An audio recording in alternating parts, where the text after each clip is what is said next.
Danny Pumuseno. Dati akong negosyante ng RTW, spare parts ng tricycle at bakery. Noong una, maganda naman. Hindi ko namalayan na unti-unti na palang bumabagsak. Nagkautang-utang na ako hanggang nagsara na itong lahat. Nung sumunod na taon, nakilala ko na si Waters. Maganda yung product at maganda rin ang kitaan. 399 lang ang joining fee.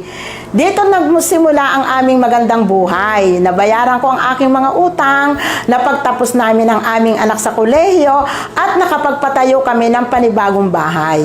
2020, pandemic year, na-promote ako sa pinakamataas na posisyon na Division President.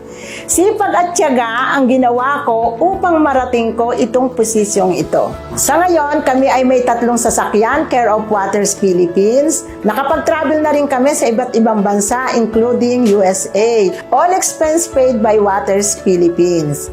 Ang aking asawa na si Rick ay dating waiter na nagsisilbi sa mga customers. Sa ngayon, sa aming mga Waters Travel, siya na ang pinagsisilbihan. Salamat, Waters Philippines!